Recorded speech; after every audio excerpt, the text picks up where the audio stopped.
कमलापुरा में रघुपति नाम का एक धनवान जमींदार था। उसकी पहली पत्नी से सहदेव नाम का एक पुत्र था। रघुपति की पहली पत्नी की मृत्यु तब हुई थी जब सहदेव बहुत छोटा था, इसलिए उसका बचपन बिना माँ के बीता था और वह एक बिगड़ा हुआ बदमिजाज लड़का बन गया था जिससे कोई कुछ नहीं कह सकता था। बाद में रघुपति ने अरुंधति से शादी कर ली, जो एक अच्छे स्वभाव की गरीब लड़की थी। परंतु सहदेव ने अपनी सौतेली माँ को कभी पसंद नहीं किया, यद्यपि अरुंधति ने भरसक प्रयत्न किया। कुछ समय बाद उसे एक पुत्र हुआ जिसका नाम जनार्दन रखा गया। तब से सहदेव उससे और अधिक घृणा करने लगा, क्योंकि उसके पिता की संपत्ति में जनार्दन का भी हिस्सा होगा। उस दिन तक सहदेव एकमात्र उत्तराधिकारी था। रघुपति को यह बुरा लगता था और उसने सहदेव को समझाने का बहुत प्रयत्न किया, परंतु उसने पिता की एक न सुनी। कुछ वर्ष बीत गए। यद्यपि वह अरुंधति और जनार्दन से खुश था, परंतु वह उन दोनों और सहदेव के बीच बढ़ती दूरियों से बहुत परेशान था। रघुपति को एक दिन बुखार हो गया। उसने समझा कि मामूली बुखार ही होगा, इसलिए उसने घर पर ही विश्राम किया। परंतु जैसे जैसे दिन बीते उसने बिस्तर पकड़ लिया। उसकी ठीक होने के कोई आसार न रहे। उसे ऐसा अनुभव होने लगा कि उसके पास अब अधिक समय नहीं है। अतः कुछ ही समय में उसने अपनी वसीयत लिख दी। यह जानते हुए कि संभवतः यह उसका अंतिम उत्तरदायित्व हो, उसने सहदेव और अरुंधति को बुलाया और कहा, मेरी मृत्यु के बाद तुम लिफाफा खोलकर प्रबुद्ध लोगों के सामने वसीयत पढ़ना और संपत्ति आपस में बांट लेना। उसमें सब कुछ लिखा है। कहकर रघुपति ने सहदेव को एक सीलबंद लिफाफा थमा दिया। हालांकि लिफाफा सहदेव को देते समय रघुपति उससे कुछ कहना चाहता था, परंतु उसने वसीयत ली और वहां से चला गया। आपके जीवनकाल में सहदेव ने हमें कभी पसंद नहीं किया। मैं नहीं जानती हम आपके बाद कैसे जीवन बिताएंगे। अरुंधति रोने लगी। रघुपति ने स्वयं का बनाया अपना चित्र अरुंधति को दिया और बोला, चिंता मत करो, मुझे इस बात का एहसास है। तुम्हारे आसपास कई अच्छे लोग हैं, वे जरूरत के समय तुम्हारी सहायता करेंगे। वसीयत के अनुसार तुम्हें जो भी मिलेगा उसी में खुश रहना, शिकायत न करना। परंतु जब जनार्दन 18 वर्ष का हो जाए तब तुम यह चित्र राजा के सलाहकार कृष्णकांत जी को सौंप देना। वे आवश्यक कार्यवाही करेंगे। क्या आप व्यक्तिगत रूप से उन्हें जानते हैं? अरुंधति ने संशय से पूछा। नहीं, परंतु मैंने सुना है कि वे बहुत बुद्धिमान हैं और हमेशा गवाह की तलाश में रहते हैं। यह चित्र एक गवाह है और वे निश्चित रूप से इसे समझ जाएंगे। रघुपति ने कहा। उसका अंतर्बोध सही था और 2 महीने के बाद उसने अपनी अंतिम सांस ली। अरुंधति और उसका नन्हा पुत्र अपने दुख से उबरने के लिए भरसक प्रयास कर रहे थे। सहदेव व्यावहारिक बुद्धि का था। उसने अपनी सौतेली माँ अरुंधति को बुलाया और गांव के प्रबुद्ध लोगों के सामने वसीयत रख दी। उन्होंने उपस्थित व्यक्तियों के सामने उसे जोर से पढ़ना शुरू कर दिया। पुश्तैनी मकान और उपजाऊ भूमि सहदेव के नाम की गई थी तथा पुराना मकान और अनुत्पादक भूमि जनार्दन को दी गई थी। सहदेव बहुत खुश था कि उसके पिता ने कम से कम अपना अंतिम कार्य तो सही ढंग से किया, पर अरुंधति इससे विपरीत सोच रही थी। उसने स्वयं को असहाय अनुभव किया और उसे अचरज था कि उसके प्रिय पति ने उसके साथ ऐसा अन्याय क्यों किया। परंतु उसे अपने पति पर भरोसा था और यह भी विश्वास था कि जो कुछ भी उन्होंने किया होगा वह न्यायोचित ही होगा। बहुत विचार करने के बाद उसने निष्ठा से वसीयत का पालन किया तथा अपने बच्चे और कुछ सामान के साथ पुराने मकान में चली गई। उसका जीवन कठिनाइयों से गुजर रहा था, परंतु सहदेव ने न तो कभी सहानुभूति का एक भी शब्द कहा और न किसी तरह की सहायता ही की। अरुंधति रोजी चलाने और बच्चे की जितनी संभव हो अच्छी से अच्छी परवरिश करने के लिए अकेली संघर्ष कर रही थी। उसने अपनी जिम्मेदारी खेल भावना से स्वीकार कर ली थी। एक दिन भी उसने अपने मृत पति को दोष नहीं दिया। कुछ वर्षों बाद जनार्दन ने आयु के 18 वर्ष पूरे कर लिए। उस दिन अरुंधति कृष्णकांत के पास गई और उन्हें अपनी दुख भरी कहानी सुनाई। महोदय, मैं रघुपति की विधवा हूँ। मेरे पति आपके बड़े प्रशंसक थे, यद्यपि वे आपसे कभी मिले नहीं। उनकी वसीयत के अनुसार मेरे साथ न्याय नहीं हुआ, परंतु उन्होंने मुझसे कहा था कि यह चित्र एक गवाह है और आगे की कार्यवाही आप करेंगे। उन्होंने जो कहा था वह मेरी समझ में नहीं आया था, परंतु मैं आपका बहुत आदर करती हूँ और आशा करती हूँ कि आप इस मामले में आवश्यक कार्यवाही करेंगे। कृष्णकांत ने एक सीलबंद लिफाफे में रखा चित्र ले लिया और कुछ देर सोचने के बाद बोले, हम कल मिलेंगे। कृष्णकांत चित्र को देखकर अचंभे में थे कि यह कौन है। उन्होंने सावधानी से उसका परीक्षण किया। उन्होंने पाया कि चित्र के नीचे कई परतें थीं। वे एक के बाद एक परत हटाने लगे और उन परतों के मध्य उन्हें एक छोटा सा पत्र मिला। प्रिय श्री कृष्णकांत जी, मैं जानता हूँ कि आप एक बहुत बुद्धिमान पुरुष हैं। मैं आपको एक गोपनीय बात बताना चाहता हूँ। वसीयत के अनुसार अरुंधति को दिए गए मकान में सोने की 10 ईंटें लगी हैं। इन्हें सभी व्यक्तियों के सामने निकाला जाएगा। इन्हें कैसे निकाला जाए यह आप पर निर्भर है, परंतु यह रहस्य आपके सिवाय किसी को पता नहीं चलना चाहिए। मैं सहदेव को पहले ही सर्वोत्तम वस्तुएं दे चुका हूँ। कृपया मेरी पत्नी अरुंधति और पुत्र जनार्दन को न्याय दिलाइए। उस पर दिनांक के साथ रघुपति के हस्ताक्षर थे, जिससे यह स्पष्ट था कि वह पत्र प्रामाणिक था। अगले दिन श्री कृष्णकांत ने सहदेव और गांव के बड़े बुजुर्गों को अरुंधति के घर पर इकट्ठा किया। उन्होंने सभी के बैठने के लिए वहां कुर्सियां रखी और साथ ही एक खाली कुर्सी भी। किसी को भी समझ में नहीं आ रहा था कि यह सब क्या हो रहा है। फिर वे खाली कुर्सी को संबोधित कर बोले, आप चिंता न करें, मैं निश्चित रूप से वसीयत के अनुसार ही काम करूंगा। सहदेव और गांव के बड़े बुजुर्ग इसके गवाह हैं। आप निश्चिंत होकर स्वर्ग जा सकते हैं।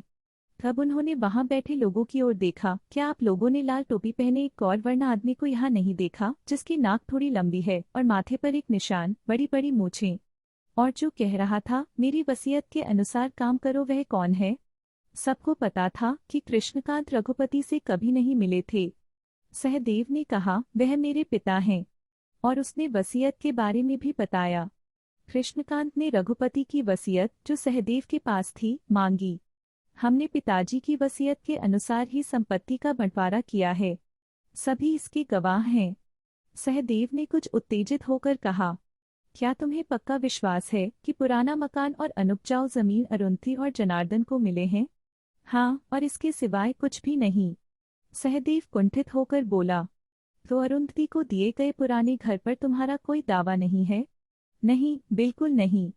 कृष्णकांत अरुंधति की ओर मुड़े और उससे पूछा, वसीयत के अनुसार तुम्हें इतना ही मिला है? इसमें नया कुछ नहीं था। अरुंधति ने हामी भर दी। वहां बैठे लोगों को यह सब बड़ा बेतुका लग रहा था।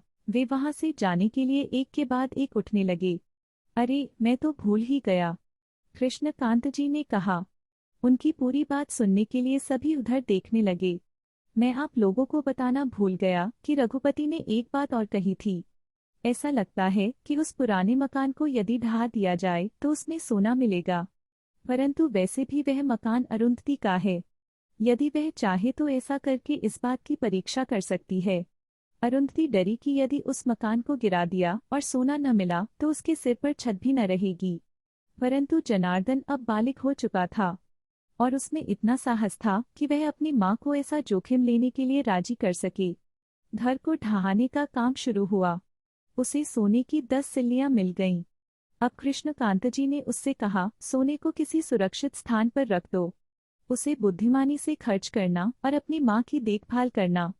अब सहदेव के निराश होने की बारी थी कि वह इतना धन अपने जीवन में कभी नहीं देख सकेगा। अरुंधति खुश थी कि उसके पति ने उसके साथ न्याय किया था। अब उसके बुरे दिन बीत गए थे, परंतु कोई नहीं जानता था कि कृष्णकांत जी ने नाटक किया था कि खाली कुर्सी पर रघुपति की आत्मा बैठी थी, जबकि वह चित्र अरुंधति को न्याय दिलाने वाला एकमात्र गवाह था। उमा सुंदरी बहुत बातूनी महिला थी। वह घर का कोई काम न करती थी। अपना सारा समय पड़ोस की महिलाओं के साथ बातें करने में बिताती थी। किसी छोटे से समाचार को भी वह अपनी ओर से मिर्च मसाला मिलाकर सुनने वालों के लिए बहुत रसीला बना देती थी। समय काटने के लिए वह एक बढ़िया साथी थी, परंतु विश्वसनीय नहीं थी। वैसे इस मामले में उसकी तरह की कई औरतें थीं जो अपना सारा कीमती समय दूसरी औरतों के साथ गपशप करने में लगाती थीं। उसका पति शिवसुंदर उसे समझाकर थक गया था और कई बार उससे कह चुका था, समय बहुत कीमती है, उसे पैसों से खरीदा नहीं जा सकता। इस समय का उपयोग अपने परिवार के और समाज के विकास के लिए करो। गपशप किसी काम की नहीं होती। लोग उसका मजा लेते हैं, परंतु वे तुम्हारा आदर नहीं करेंगे। परंतु उमा सुंदरी अपने पति की बातों पर जरा भी ध्यान न देती। अपने इस स्वभाव के कारण वह मुश्किल से ही कभी खाना बनाती। घर की सफाई या बच्चों की देखभाल करती। इससे शिवसुंदर काफी परेशान हो चुका था। छुट्टी वाले एक दिन शिवसुंदर खाली बैठा अपने अहाते में बने बाहरी मकान की छत की ओर देख रहा था। छत बहुत पुरानी हो चुकी थी। उसे गिरवा कर वह नई छत बनवाना चाहता था। उसने छत पर एक काले कौए को बैठे देखा। यह एक सामान्य बात थी, परंतु शिवसुंदर को अचानक कोई बात सूझी। उसने पत्नी को बुलाया और कहा, उमा सुंदरी, उस सफेद छत पर बैठे सुंदर कौए को देखो। इसके बारे में किसी को बताना नहीं। उमा सुंदरी को आश्चर्य नहीं हुआ, उसमें ऐसी क्या अनोखी बात है? कौए के रंग के बारे में सभी जानते हैं, परंतु उसके लिए किसी को मत बताना बात अधिक महत्वपूर्ण हो गई और उसके दिमाग में बैठ गई। उसके मन में यह बात किसी को बताने की बेचैनी होने लगी। शिवसुंदर किसी काम से बाजार चला गया। उमा सुंदरी भोजन किए बिना ही अपनी पड़ोसन सत्यभामा के घर जा पहुंची और बोली, सत्यभामा, तुमने आज हमारा बाहरी कमरा देखा? सुबह सुबह उसकी सफेद छत के किनारे एक विशाल काला कौवा बैठा था। मैंने इतना विशाल कौवा पहले कभी नहीं देखा। परंतु मेरे पति सुबह किसी विचार में डूबे थे। उन्होंने मुझे इस घटना के बारे में किसी को बताने से मना किया था। उन्होंने ऐसा बर्ताव किया मानो यह कोई बड़ा रहस्य हो। सफेद दीवार पर बैठा कौवा, जैसे वहां कोई खजाना छिपा हो। तुम यह बात किसी से न कहना। यदि उन्हें पता चला कि यह बात मैंने तुम्हें बता दी है, तो वे मुझ पर बरसेंगे। उमा सुंदरी दौड़कर वापस अपने घर आ गई। सत्यभामा उस समय भोजन कर रही थी। वह उसने बीच में ही छोड़ दिया। वह और अधिक चुप नहीं रह सकती थी। वह अपनी पड़ोसिन विमलावती के घर दौड़ी। विमलावती अभी खाना खाकर उठी ही थी और अपनी घिसी हुई सोने की चूड़ियां साफ कर रही थी। सत्यभामा दबे स्वर में उससे बोली, क्या तुमने खास खबर सुनी? ऐसा लगता है कि सफेद धब्बे वाला एक दीर्घाकार काला कौवा उमा सुंदरी के बाहरी कमरे पर बैठा था। वह बाज के आकार का था और सुबह से बैठा था। ऐसा सुना है कि लोगों ने उस पर पत्थर भी फेंके, पर वह नहीं उड़ा। वहां कुछ विशेष बात होगी, जैसे कोई छिपा खजाना। कुछ भी हो, तुम यह बात किसी से न कहना। मुझे अभी भोजन भी करना है। और वह अपने घर भाग गई। विमलावती दुखी हो गई। उसे याद आया कि उसकी दादी कहा करती थी कि जब जमीन के नीचे खजाना होता है, तब अनहोनी घटनाएं होती हैं।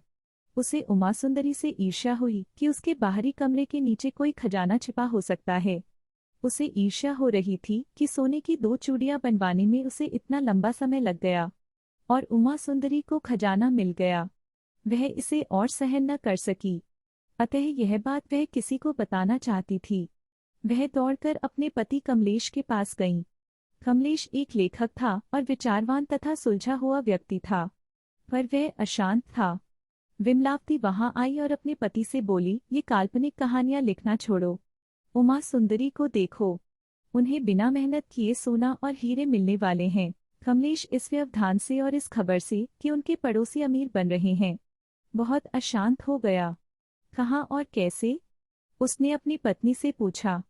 सुना है कि एक सफेद कौवा उमा सुंदरी के बाहरी कमरे की दीवार पर बैठा था। शायद उसके नीचे बड़ा खजाना हो। कमलेश अपने पड़ोसी शिवसुंदर को कभी पसंद नहीं करता था। उसने सोचा कि उससे हिसाब बराबर करने का यह अच्छा मौका है। उसने लिखना बंद किया, सीधे कोतवाल के पास गया और खबर दी।